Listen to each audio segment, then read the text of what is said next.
All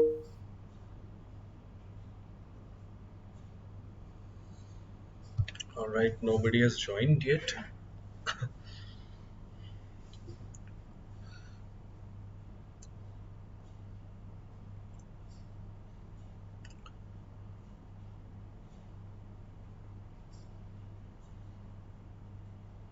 I'll wait for a few more minutes before I start the session.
Hello, Shweta. I'll allow your mic.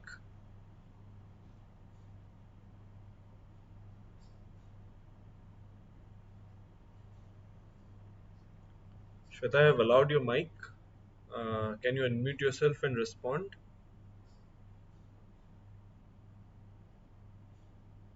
Hi, Manisha. Welcome to the session. I'll also allowed your mic.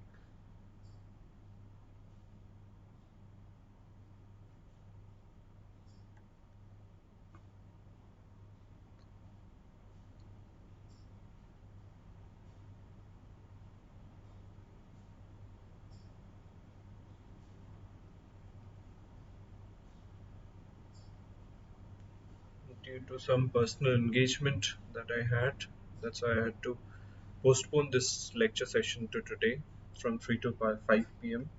I guess you guys have been informed about it. A mail was sent from the NPTEL team. But anyway, we'll wait for a few more minutes, like 2 minutes before we start the session. It's already 3:13 and we'll start at 3:15. I hope I'm audible to you. You guys can unmute yourself and respond. Otherwise, you can also use this meeting chat to respond. Yes, guys. Is my screen visible? Am I audible?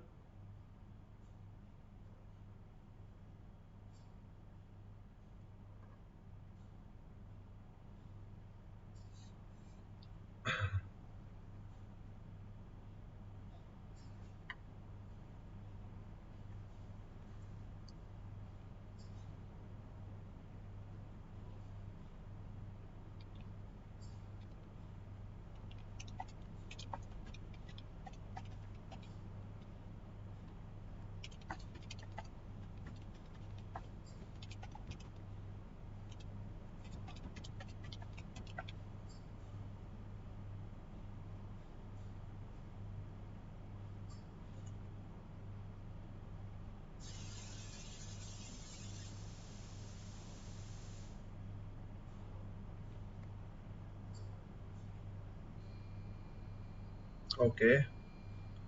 Manish has given me a thumbs up.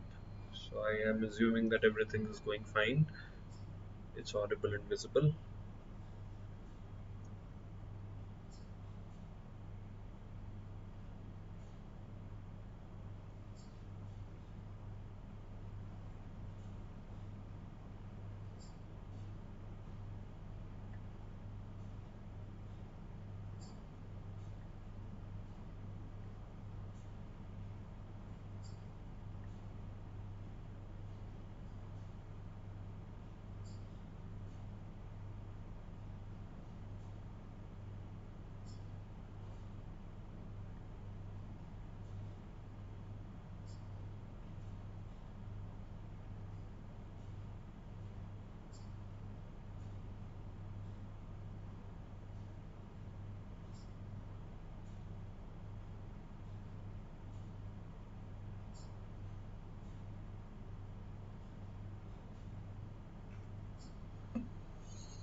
All right, let's start.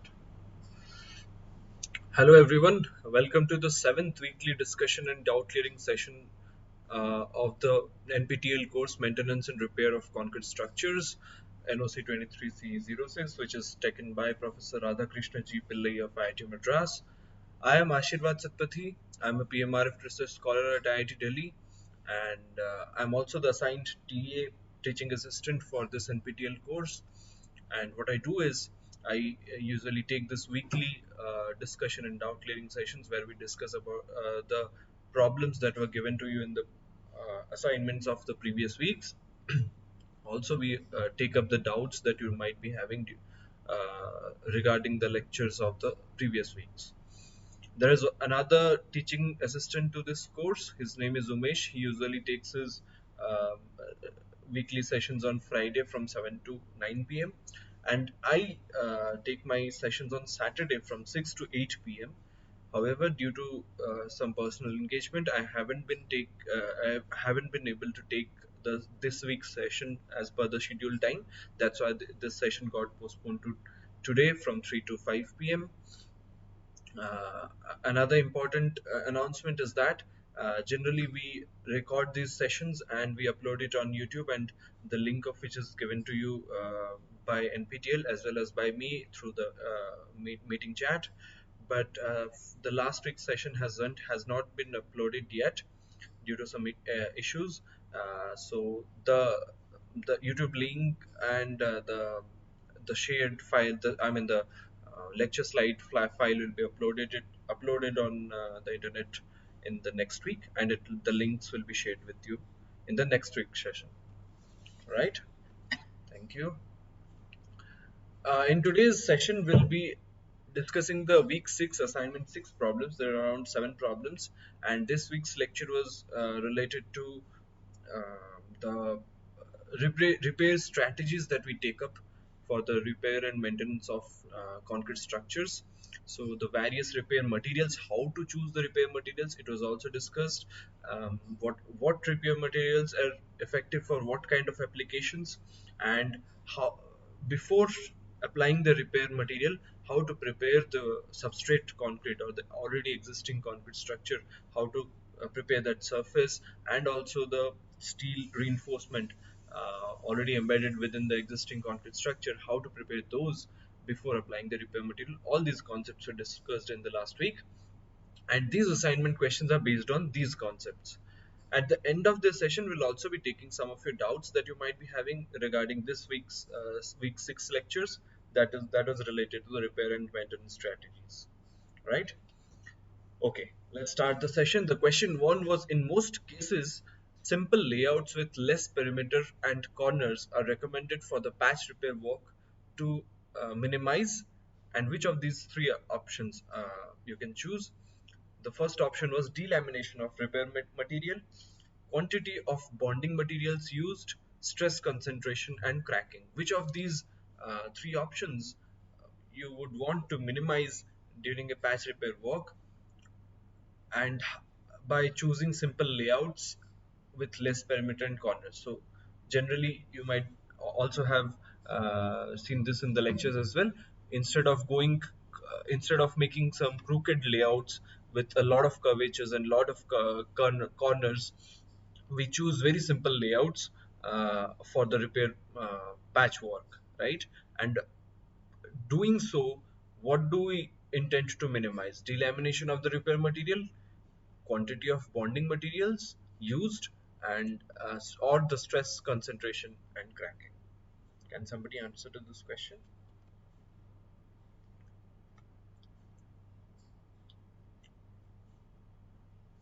All right. Okay, Dr. Satish has also joined. Hello, Dr. Satish. I'll allow your mic.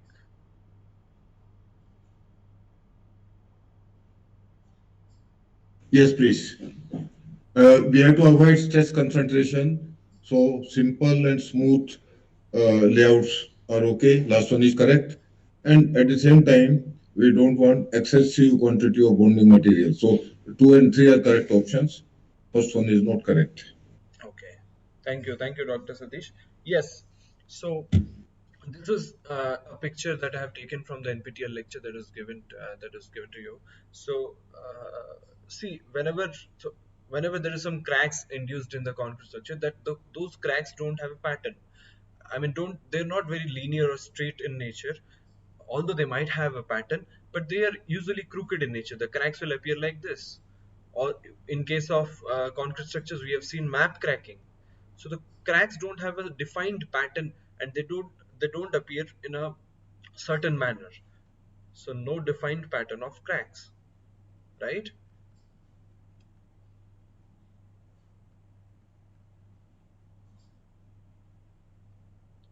But in order to uh, repair these cracks, in order to repair this, even if there is spalling of the concrete, that will not occur in a defined way, right? So in order to repair these cracks or the spalling of the concrete, we cannot go around by making these crooked shapes of patchwork, as also as also shown in the this picture. You see that this is a crooked patchwork, And this is again, I mean, there might be some cracking or spalling at this section, but again, this doesn't have a defined perimeter. What we can do instead is that we can uh, directly prepare the surface of the substrate concrete by choosing these defined perimeters of defined regions of normal or simple shapes, like this is a rectangle or this is a polygon shaped. So these shapes will first of all reduce the perimeter, and reducing the perimeter of the patchwork will first decrease the amount of bonding material that is required to complete this patchwork. The quantity of bonding material or the quantity of the repair material we used will be minimized in this in when we're talking about less perimeter, right? This was the first case. The second was the stress concentration and cracking. Yes, this is also true. Whenever you're doing patchwork in these very crooked shapes, these corners, these sharp corners, are the places where there will be stress concentration, because see, whenever you're applying a repair material to an existing concrete structure, let's say this is the repair material, and this is the substrate. So what happens is the nature or the chemical and the physical uh, characteristics of the substrate concrete is different from that of the repair material, because the repair material is a fresh concrete mix. It has a higher pH probably. The pore solution is very different in nature. The hydration products that have formed are less in quantity than the substrate concrete, because the substrate concrete is old, it is aged, it has already has sufficient time to develop a microstructure. So the physical,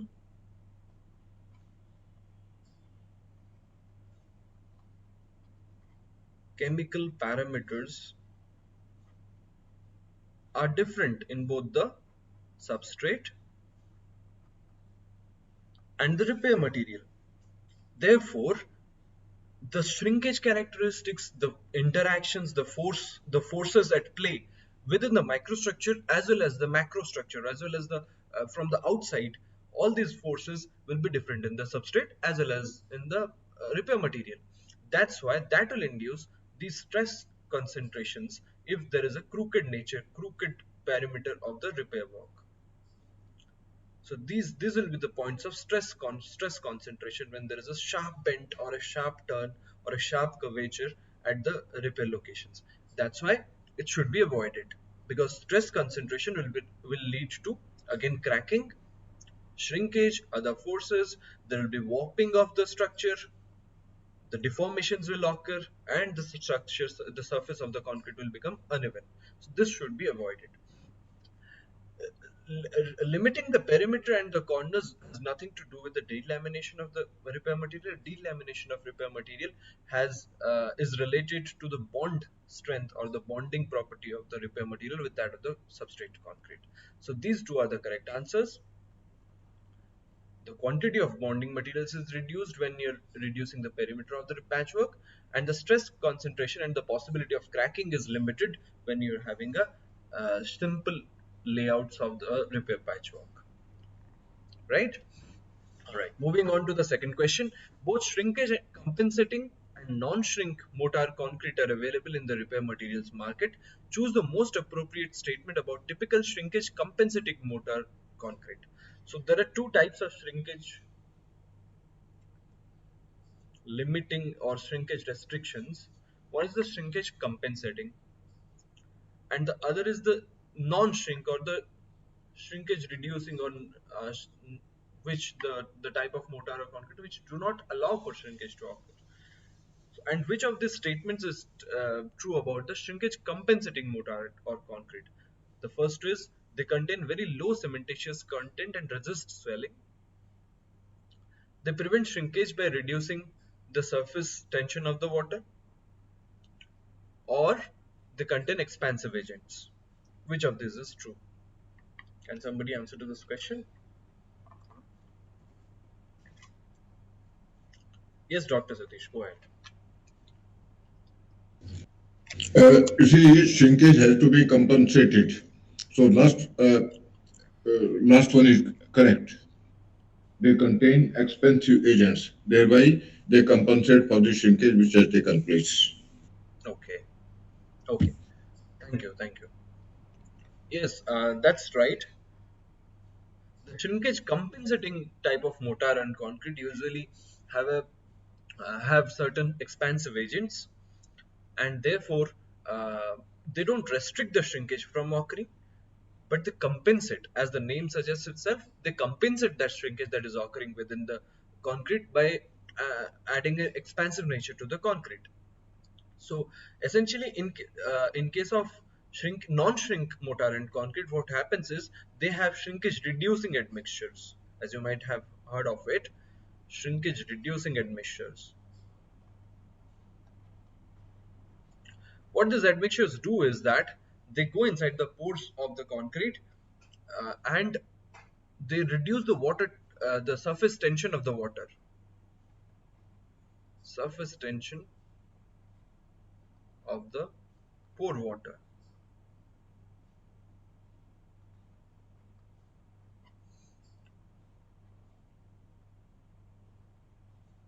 So the shrinkage reducing admixtures, they reduce the surface tension of the pore water that is being talked about in the second option. And when they reduce the surface tension of the pore water, the forces at play, the shrink, the extensive forces or the tensile forces that are caused due to the shrinkage of the concrete, that will be reduced because the surface tension of the water is reduced, and therefore the capillary action that will be caused due to the pore water, due to the shrinkage or the movement of the pore water, that will be reduced, and therefore these shrinkage reducing admixtures reduce the shrinkage or prevent the shrinkage from occurring by reducing the surface tension of water. This is so the second option is regarding this. This is related to the shrinkage reducing admixtures, and these are added in non-shrink mortar or concrete.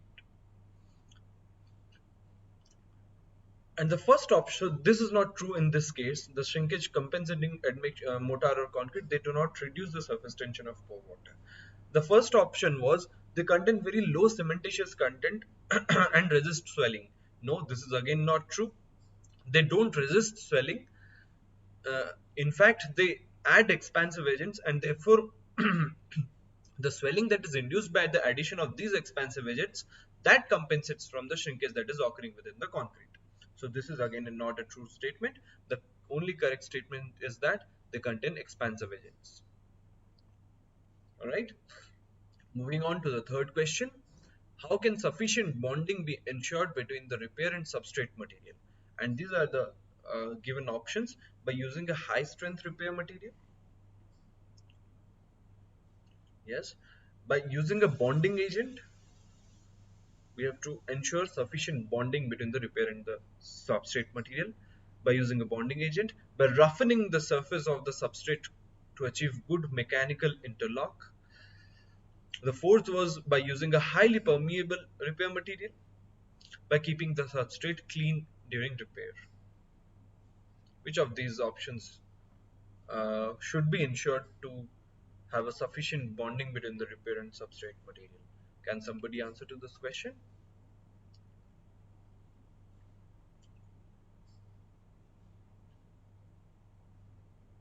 Yes, Dr. Satish, your answer. You see, we are looking for sufficient bond. So Yes, first option relating to high strength has nothing to do with sufficient bonding. right. Bonding agent is relevant. Then roughening of the surface, that is again related to proper bond. Yes. Then by using highly permeable repair material, no. Okay. That may in fact they work the other way around. The last option, by keeping the substrate clean during repair, that has something to do with bonding. So these three options are correct. Second, third, and the last one. Yes. Thank you. Thank you, Dr. Satish. Yes, as you has rightly mentioned. So we'll go all over all the statements one by one. By using a high strength repair material. See, even if you use a high strength, first of all, whenever you're carrying out a repair or a patchwork, you have to ensure that the strength of the concrete that you're using, that should be comparable to the strength of the concrete that is already present, the substrate concrete. You should not have it too high a difference of the concretes that are being used, the repair and the substrate, due to the following reasons. The first is that having a high strength repair material while the substrate concrete is of low strength, that will induce a lot of stresses due to shrinkage, because ultimately we'll be using a high amount of cementitious content, and that will increase the shrinkage properties and induce a lot of stress. The second is that whenever you're using two different kinds of concrete, it also accelerates the corrosion of the steel reinforcement, because the environment, the electrochemical environment around the steel reinforcement that is already present within the subsurface concrete, it is different from that which is provided by the repair material, the new repair material, because the pH will be different, the the amount of hydration products that will be available at both the locations will be different, and the post structure characteristics, that is the most important of all. The post structure characteristics will be also be different, and therefore if the materials, the substrate and the repair materials are very different, then that will induce a a corrosion cell within the concrete. A macro cell corrosion will occur, and that will accelerate the rusting of the steel. So this is first, you have to ensure that the strength, the characteristics of the concrete that is being used as repair material should be similar to that of the substrate concrete. Second is that using a high strength repair material has nothing to do with bonding, because even if it's a high strength repair material and you have a higher cementitious content, but if the substrate concrete, the surface of the surface concrete is not prepared well, it will not have a good bonding with the substrate material, and ultimately it will wear off. So having a high strength material has nothing to do with bonding. The second option was that by using a bonding agent, this is true. Bonding agents, like you have several polymeric agents like latex, epoxy, acrylic, all these polymers. Uh, I mean, these type of polymers are used as bonding agents in some cases when the concrete is expected to not obtain a good bond without the use of these agents, then these agents may be applied. But the only thing you have to keep in mind is that if it is applied on an external surface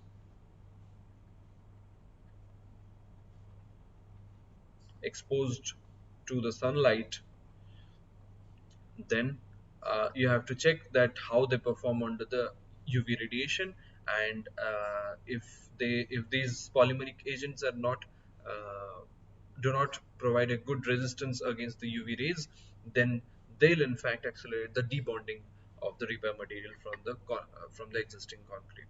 So this has to be checked before applying these bonding agents. But again, using a bonding agent will ensure a good bonding. Third was by roughening the surface of the substrate concrete to achieve good mechanical interlock. And yes, this is also true. You can see in this picture that I have taken from Peter H. Emmons' book. This is also probably shown in the lecture. You see that this is the substrate concrete, and this is the repair material, right?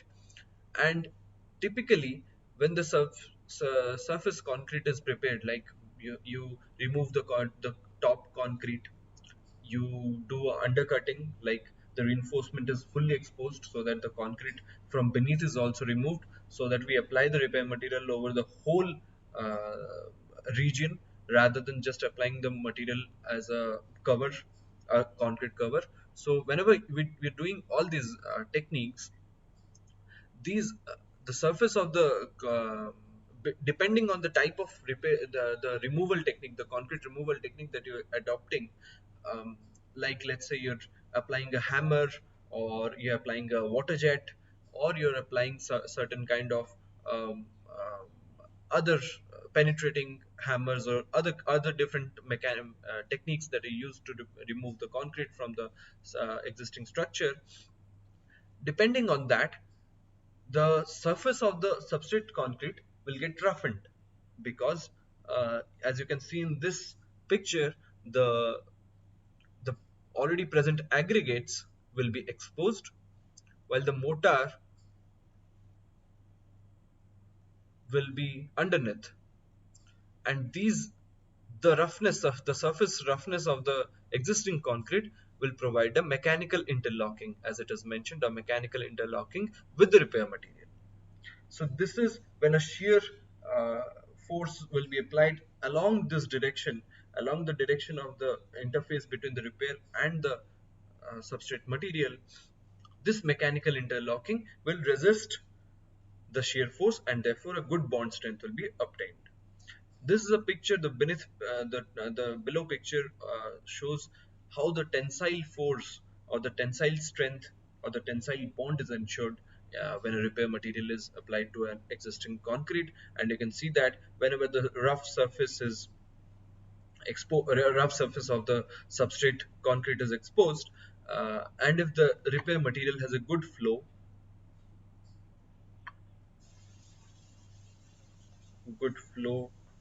of the repair material,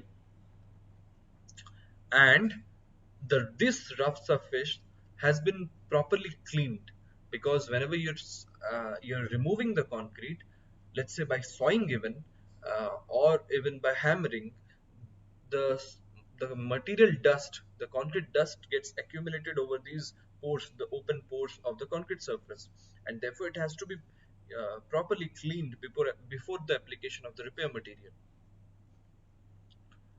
so that will ensure a good bond between the repair concrete and the substrate concrete. So if the repair material has a good flow characteristic, it will flow and clog these pores, and therefore it will provide a good tensile bond when a force is applied in this direction, opposite to the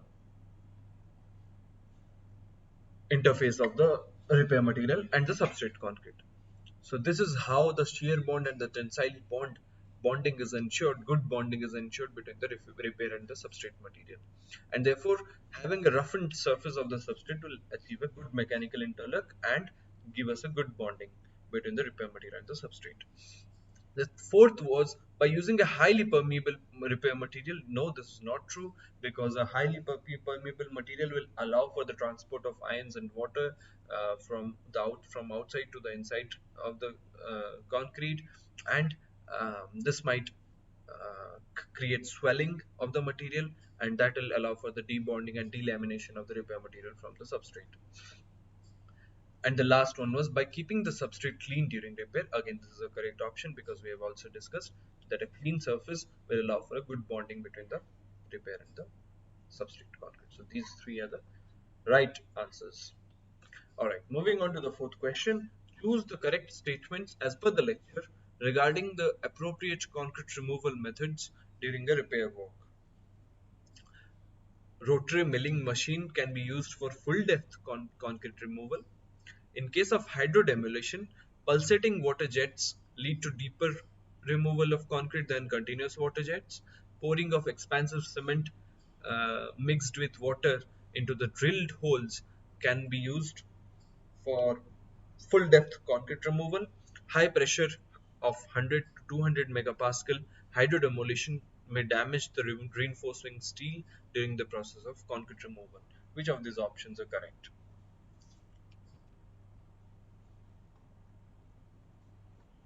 Yes, can somebody respond? Yes, Dr. Satish, go ahead.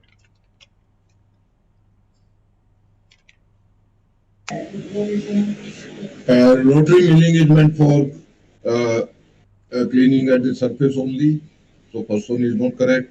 In case of hydro demolition, pulsating water jets lead, yes, it was told in the lecture, as compared to the continuous water jets, pulsating water depth results in demolition for greater depths, which we require. Pouring of expensive cement mixed with water into drilled hole can be used, yes, it was shown in the lecture that it can cause splitting, etc. Right. Then high pressure hydro demolition may damage the Two answers are correct. Okay. Second and third. Okay. Thank you, Dr. Satish. Yes, these two options are only correct. The first statement was rotary milling machine can be used for full depth concrete removal. No, because for full depth concrete removal, the size of the milling machine that will be required is will be way too large, and also it will not allow for a proper concrete removal from the deeper regions. So this is not a true statement. The second statement was that in case of hydro demolition, pulsating water jets lead to deeper removal of concrete than continuous water jets. Yes, this is true. We have also seen that in the lecture as well. So pulsating water jets is that is the case when the water throwing machine is propelling the water at certain regular intervals or in a pulsating manner, so that it is throwing the water or it is splashing the water onto the concrete surface with a higher force at certain regular intervals, and that allows for a deeper removal of the concrete rather than a continuous water jet which keeps on um, throwing the water onto the concrete surface at a regular rate and regular speed. So the pulsating water jets walk better, and uh, so we have also seen that in the lecture as well. So a higher mechanical energy is required to get a certain depth of removal of concrete in the case of a regular jet as compared to that of a pulsating water jet. A pulsating water jet requires a lot less energy than that of a regular jet to remove a concrete of a certain depth. So this is a true statement. The third statement was the pouring of expansive cement mixed with water into the drilled holes can be used for full depth concrete removal. Yes, this is again a true statement. So what usually is done is that, let's say this is a concrete element,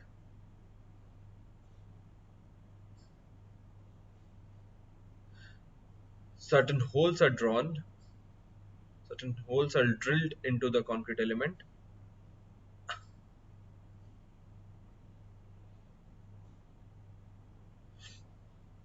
without affecting the steel reinforcement, of course. This is the steel reinforcement,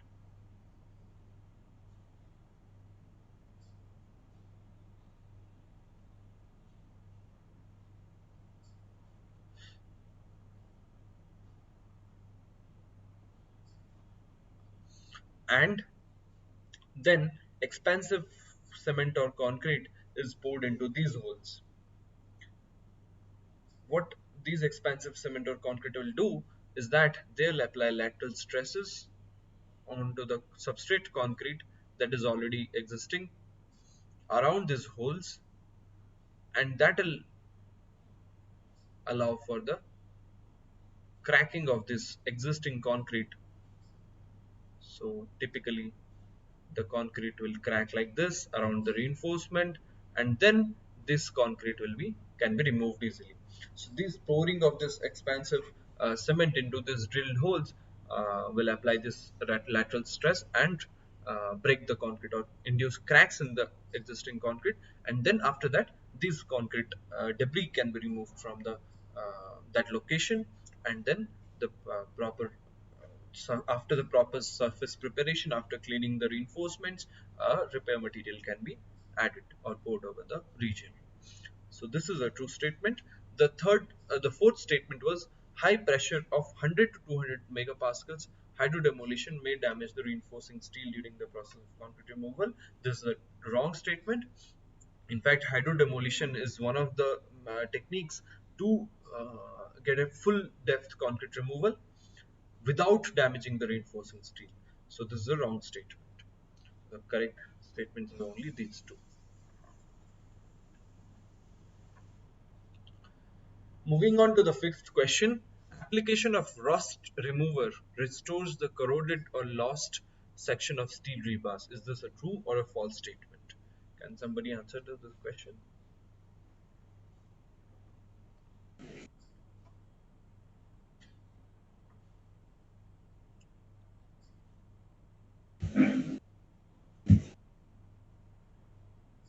Yes, Dr. Satish, go ahead. You see, rust remover can clean. It cannot it cannot restore the corroded or lost section. It can reduce the section. Right. So it is false. Okay. Yes, that's true. Thank you, Dr. Satish. Of course, I mean, we can't add mass to something, the lost mass to something, by just applying a certain material. So the rust remover, what it does is that it removes the deposited corrosion products over, let's say this is a steel reinforcement exposed, and it has certain corrosion products already deposited over its surface,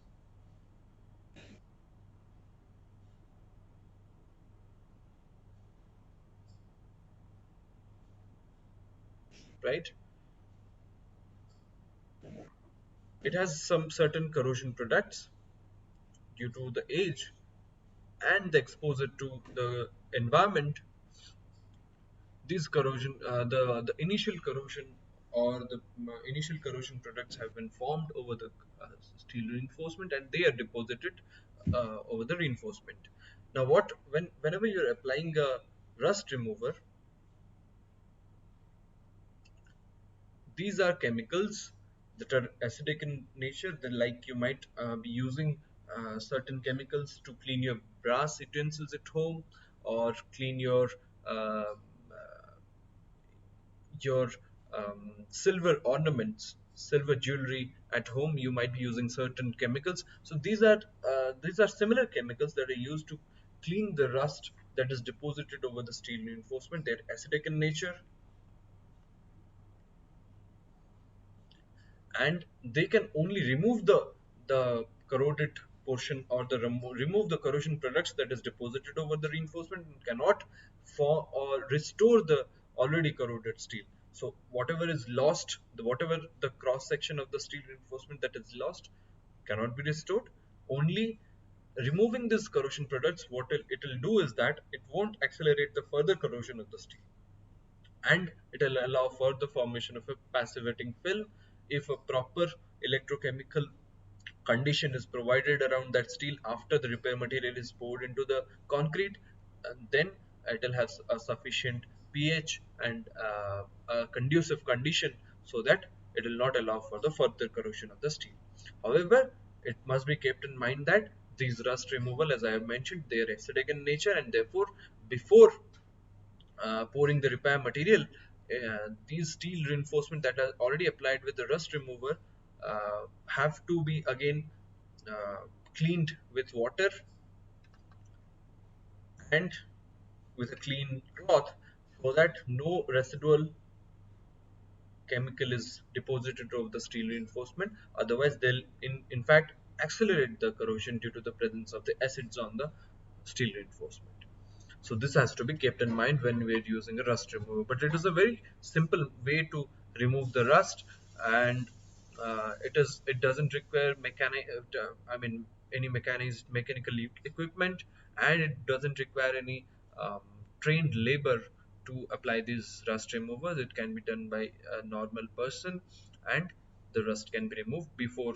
So this is the process of preparation of the steel reinforcement before applying the repair work. They call it pickling solution. Pickling solution. Pardon?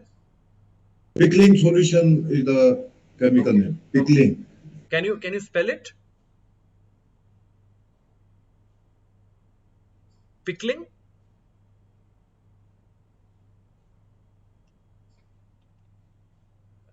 Dr. Satish? Okay. Yes. So this might be the common term that is mentioning. I'm not able to catch it. But anyway, yes. This is what the rust remover does. Okay. Moving on to the sixth question. How does proper surface preparation of concrete and steel, including undercutting, ensure durable repair work? Which of these statements are true? By removing the corrosion products around the steel rebars, by improving the residual tensile strength of the rebar, by improving the compressive strength of the repair material, by providing good mechanical and chemical bond between the repair and substrate materials, by enhancing the abrasion resistance of the repair material. So which of these statements is true for a proper surface preparation of concrete and steel before to ensure a good repair work?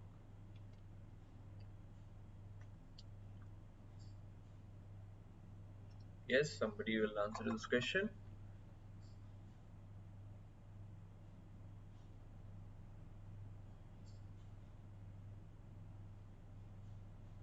That I find by removing the corrosion product and by providing the mechanical bond. Shweta, can you be a little louder? I'm not able to catch your voice.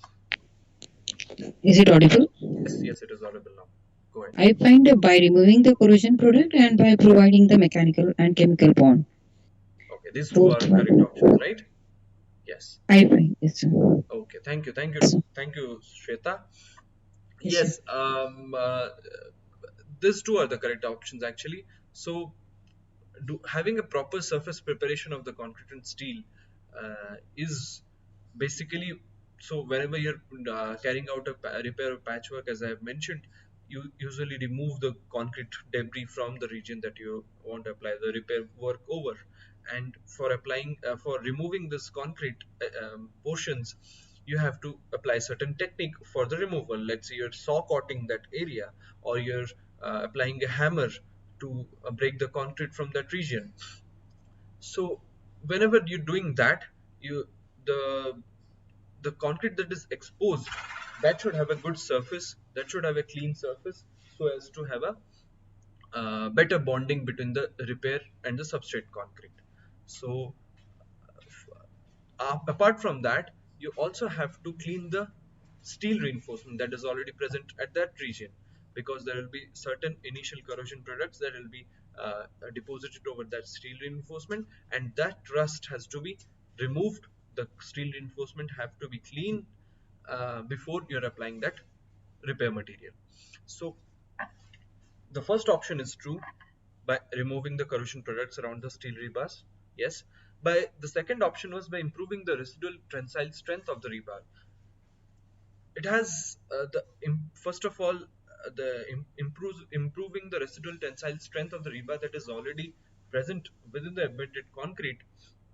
That is not possible, because it might be so that it would have lost certain cross section due to corrosion. So addition of further material to the for repair material to the concrete will not restore the lost cross section of the steel reinforcement. And secondly, if the tensile strength of the rebar has been reduced due to certain other uh, conditions, let's say due to fire exposure, or due to normal load applications due to creep or anything else, again, uh, ensuring a surface preparation of the concrete and steel will not improve the residual tensile strength of the rebar. So this is a wrong option, this is a wrong statement. By improving the compressive strength of the repair material. Again, this is not a true statement, because uh, preparing the surface of the concrete and steel will not enhance the compressive strength of the repair or of the substrate concrete. Rather, it will just provide a good bond strength between the repair and the surface concrete. So and this takes us to the fourth statement, that is by providing a good mechanical and chemical bond between the repair and substrate materials. Yes, this is a true statement, because preparing the surface of the substrate concrete is of much importance for ensuring that the repair material has a good bonding with the already existing concrete, so that there will be no issues of delamination or debonding at a later age. And therefore the repair cost will be the repair periodic repair cost will be reduced. So this is a true statement. And the last statement was by enhancing the abrasion resistance of the repair material. The abrasion resistance of the repair material has nothing to do with the surface preparation. The abrasion resistance will be enhanced only by choosing suitable suitable raw materials for preparing the repaired concrete. Like, let's say, for having aggregates of a good abrasion resistance will ensure a good abrasion resistance of the repair material as a whole. So surface preparation has nothing to do with the abrasion resistance of the repair material. So these two options are correct. Yes. All right. This is the last question, the question number 7 of this assignment 6. How does patch repair with proper undercutting of rebars prevent their continued corrosion? By restoring the alkalinity around the steel rebars and enabling the formation of passive fill, by maintaining uniform electrochemical environment around the steel rebars, by providing a barrier to the anionic species causing corrosion, by providing localized cathodic protection around the steel rebars. Which of these statements are correct? Can somebody answer?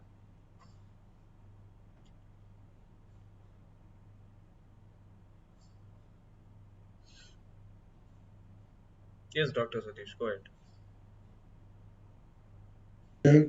First option is by restoring the alkalinity.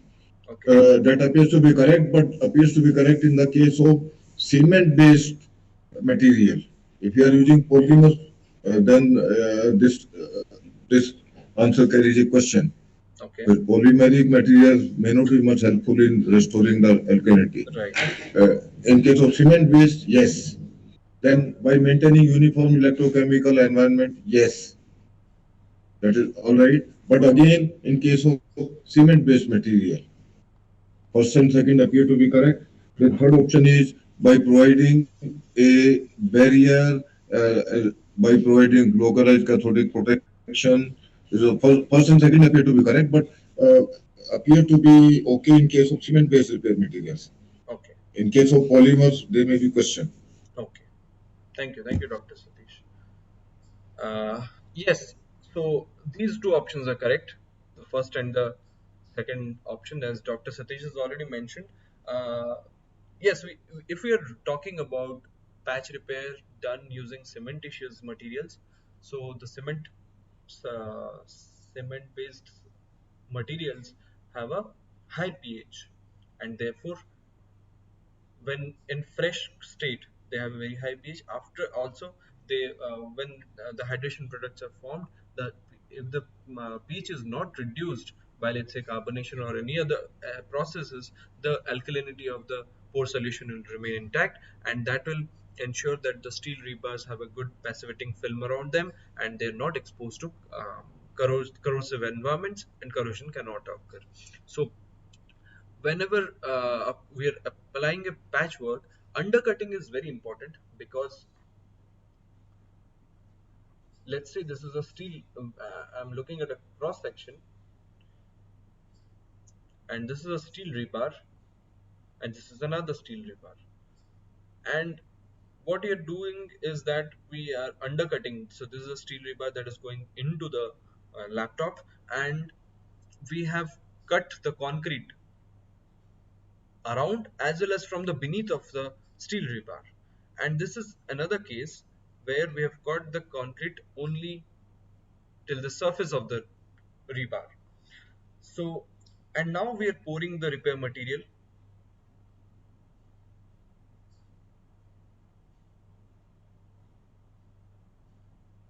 into both these cases. What will occur is that the repair material in this case will cover the whole region, will fill the whole region of the concrete, and this the environment around the steel rebar will be similar all around. The electrochemical environment, as we call it, that will be similar all around. The pH of the pore solution will be same. The hydration products, the pore volume, the porosity, the permeability, the pore connectivity, everything will be similar around the steel rebar, and therefore it will have a uniform environment and a good protection from the outside elements.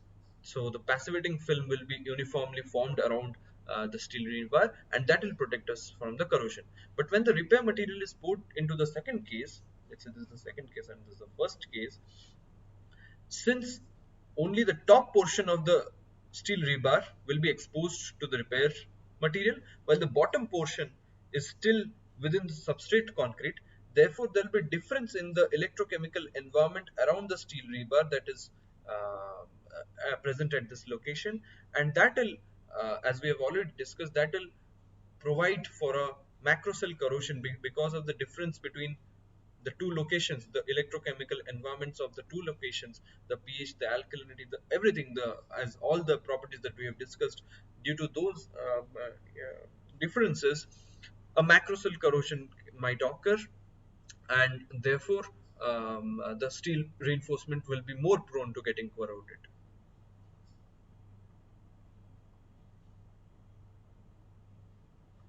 So therefore undercutting is very important to provide a uniform electrochemical environment around the steel reinforcement. So this is the second option is also true, and the first option is that restoring the alkalinity around the steel rebars, because as the concrete ages, uh, since carbon dioxide is already present in the environment, the concrete tends to carbonate, and therefore the alkalinity, the reserve alkalinity of the within the concrete microstructure gets reduced with time, and therefore whenever you are applying a repair material that is in its fresh state, and it is new, it hasn't aged that much, and therefore the alkalinity of the repair material is intact, and providing a higher alkaline environment to the reinforcement will ensure the formation of the passivating film that might be already lost due to the reduced alkalinity in the previous environment in the substrate concrete.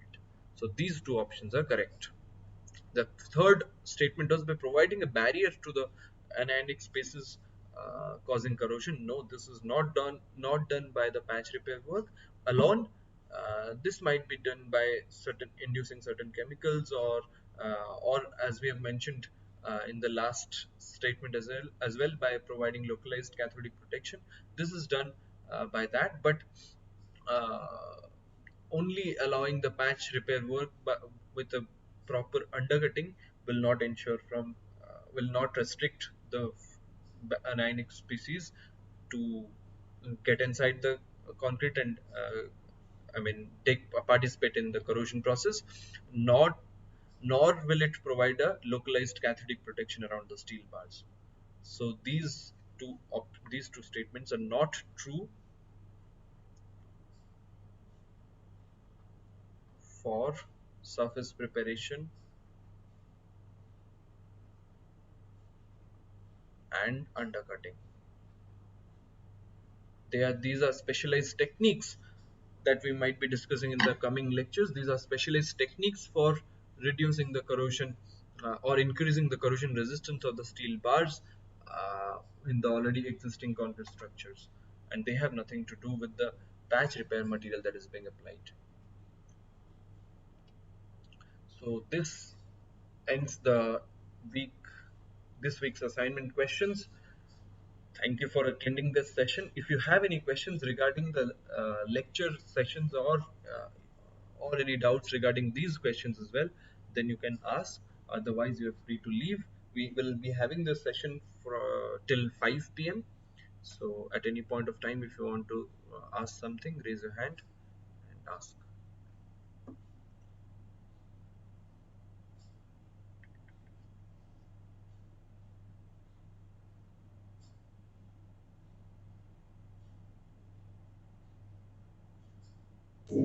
Yes, sir. Yes, Shweta, go ahead. Right. Yes. I need to know that in general observation, we find that there are the exposed rebars are being there. Uh-huh. So, as you have stated here that we have to do the treatment either throughout the diameter of the rebar or to the partial, means only the superficial part. So, what will be the deciding factor for whether to go for which of the type of the treatment? And second question, I need to know that another same line that Mm-hmm. what is the deciding factor whether to restore that rebar or to just applying the bonding coat, one can get it done. The rebar is being free from the corroded material. And passive film is being developed over to it, and now it can restore the material, restore that structural mass, concrete mass can be restored for a longer life. So these are the two questions I need to know whether to do by the both the treatment, which deciding factor, and secondly because we usually observe that conventional the repairing work is being done by just applying the coat and then getting it done by the cover. Mm-hmm. So, how can one can go? How can one can decide that which whether to adopt the simpler approach or to do the detailed analysis? Okay. Okay. Yes, that's a good question actually. First of all, I'll answer your first question. That is to clean the rebar, the whole diameter or the whole surface of the rebar or a partial surface of the exposed rebar. As we have already discussed that the whole surface of the rebar, that is, first of all, we have to expose the whole rebar because as we have just discussed, um, the repair material should be all around the rebar, and therefore it will have a uniform electrochemical environment. The rebar will have a uniform electrochemical environment, and before applying the repair material, the whole surface of the rebar has to be cleaned.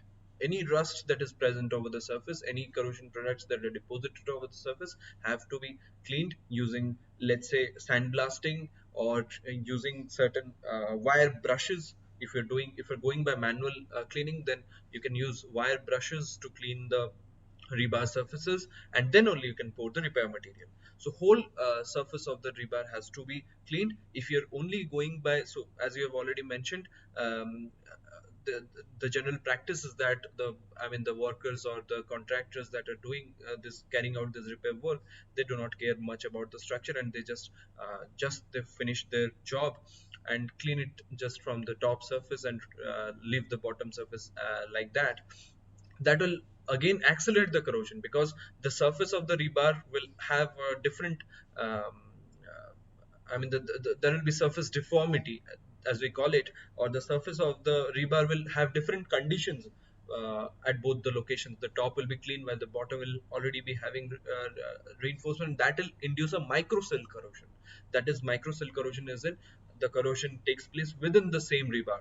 The anode and the cathode will be formed within the same rebar, and therefore the already exposed region will be acting as a node and go on corroding, while the the unclean region, or which has already some rust that is deposited over the surface, that will act as a cathode, and more corrosion products will be getting deposited at that locations.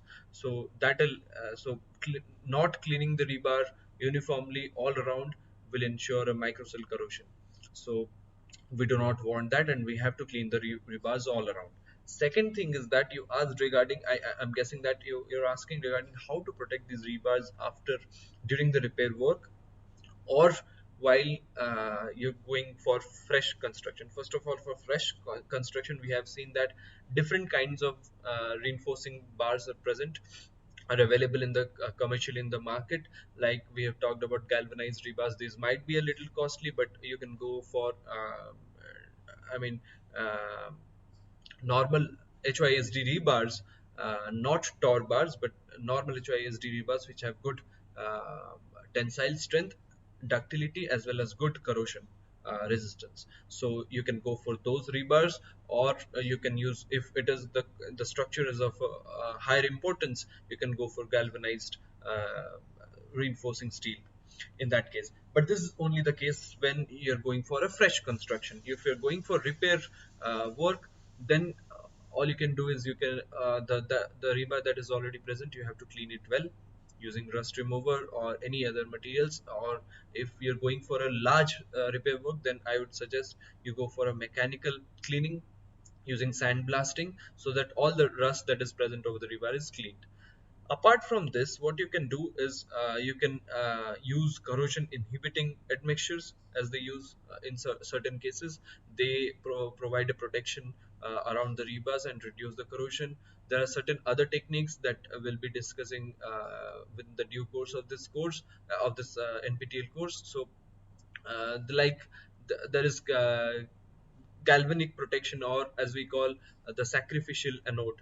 Sacrificial anodes are provided within the concrete. So let's say if we add a steel reinforcement that has nothing to do with the mechanical strength or the mechanical load carrying. Rather, we're just providing that steel as a sacrificial reinforcement, so that the corrosion of that steel will occur while the other steel will be protected and intact. That is That is one of the methods. Then we also provide this cathodic protection or restrict the anionic species that is getting inside the concrete. So these are some of the techniques that we can also adopt to protect our rebars from corrosion. I hope that answers your question. As actually, I need to know that whether to restore the same rebar, is it necessary? Because because when we are saying the corrosion technique, it means that the cross sectional area of that steel rebar is reduced. Right. So definitely the tensile strength of that steel member is also getting reduced. So okay, Only by providing the protection, the concrete, whatever is the environment that is being restored, but got it. whether to restore it or there is any method that embedded steel is getting removed, I need to know that how to decide. Okay. So How to decide whether that to is restore it or to replace it. right. So that is mostly so how to evaluate the condition of the steel that is existing within the concrete structure. That is generally dependent on a subjective assessment of the engineer, the repair engineer or the maintenance engineer that is going to visit and see the condition assessment, as we call it. The condition assessment of the structure has to be done in a strategic manner. So the consulting engineer, generally they what they do is they go and visit the sites and they see the condition of the steel, of the concrete and the steel reinforcement, and based on their judgment they go for further testing of the steel and the concrete. So what we usually do is that we take pores out of the concrete so as to know what is the condition inside the concrete, and then we also take certain steel pieces from from certain locations, and we do the residual tensile strength assessment of those steel reinforcement, so that how much strength is still. So if even if the some of the cross section is already lost due to corrosion, uh, there might be certain residual tensile strength of the steel that is left, and that needs to be assessed first, so that you will be able to know that how much more tensile strength you need to provide to that structure, so that it will be taking the loads effectively, and then only you can go for addition of the steel rebars or a complete demolition of that concrete element and going for a fresh casting, or you can just go for removal of certain region of the rebars and then lapping new rebars with the existing rebars to achieve your desired goal. So May yes, I supplement? yes, I had occasion to do rehabilitation work for ammonium chloride plant in right, North Monthly, Madras, on right, behalf of IIT Madras. Madam's questions is relevant. There, we had to go in for investigation for all the members, and right, we had to categorize the members. Some members required complete replacement. For right, example, ring beam around the mixing chamber where ammonia and HCl were being mixed. hmm, That required removal and redoing. right, Then some concrete pieces were badly corroded. We hmm, had to remove those and we had to fit in timber pieces. right, That did not have much of structural use. Then some columns below the water tank had to be redone. Of course, after providing proper supports, etc. right, And some members required makeup reinforcement. If there was loss of steel beyond 25%, I measured with calipers right, at site by breaking open. So where it was more than 25% loss, we provided makeup reinforcement after cleaning, etc. And some members required only superficial cleaning, right, where damage was not much. So right. we categorized in three, four categories, and it was done, and it was very effective. I think Madam's question is answered to some extent. Shweta, Yes, sir. Yes, sir. Yes. you have to categorize. Yeah. You Categorize have the to section, you have to have categorize a look whole of at the. the, yeah, full structure. You have to categorize members requiring complete replacement, members requiring major repairs like providing makeup reinforcement, etc. Then some members may require only patch repair, and some members may be all right. Right. Nothing may be required to be done. 3, 4, 5 categories we did. Professor T.P. Ganeshan used to be head of our laboratory. He suggested these things, makeup reinforcement, these things. Then he was pro-vice chancellor of SRM. Okay. He was our HOD at that point of time when I was doing my doctoral work. Okay. Shweta's question is answered? Yes, I guess.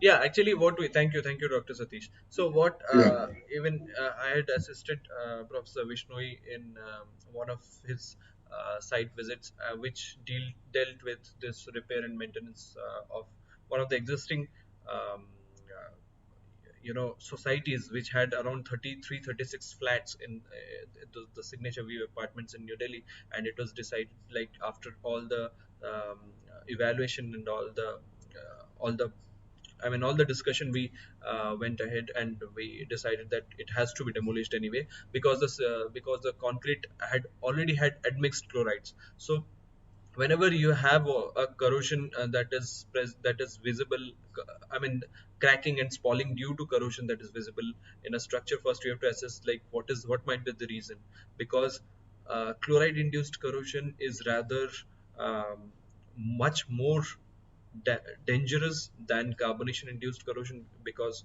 of the time duration that it takes for both the type of corrosion to occur. Second, admixed chlorides will although have a uniform corrosion of the rebar all around, while I mean, the chloride ingress will have a pitting kind of a corrosion. So that needs to be assessed, because what is the condition of the rebars? If there's pitting, then the situation is much more grave. It is much more critical, because pitting will lead to a lot of loss of the cross section, and that will in turn make you lose your mechanical strength provided by the rebars. So first, the reason of the corrosion needs to be assessed. Then, based on the reasons, you have to categorize which, based on the visual assessment, you have to categorize which portions of the structure, which elements, as Dr. Satish also mentioned, have a very high degree of damage as compared to medium damage or low damage in other elements or other structures. Let's say in our case, that the society that we evaluated, the signature view apartment, certain blocks were affected uh, very in a very drastic manner, to a very high extent, while other blocks were relatively better. And then, after doing this categorization, what we did was, we took samples, non-destructive testing of the structures. So we took samples, core samples. We tested the cores for strength determination, and we took the samples for chloride in determination, like the amount of chloride that is present within the structure, within the concrete. That situation was due to admixed chlorides. So it had already had high chlorides in the mixing water, and that caused the corrosion. So we have to do those kind of tests. Again, we did some half cell potential tests and the surface resistivity test, to evaluate the corrosion resistance properties of the concrete within, I mean, in the structure. And then only we decide, like, if some repair or maintenance work, rehabilitation work can be done, or some part of the structure, some elements need to be demolished and prepared fresh.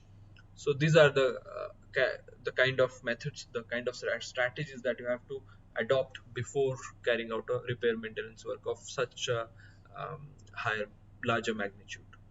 Yeah. Very nice. Thank you very much, sir. Okay. Welcome. Well presented. Thank you, Dr. Satish. Okay.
All right, we are closing the session for today. We'll be meeting again on next Saturday from 6 to 8 p.m. Thank you.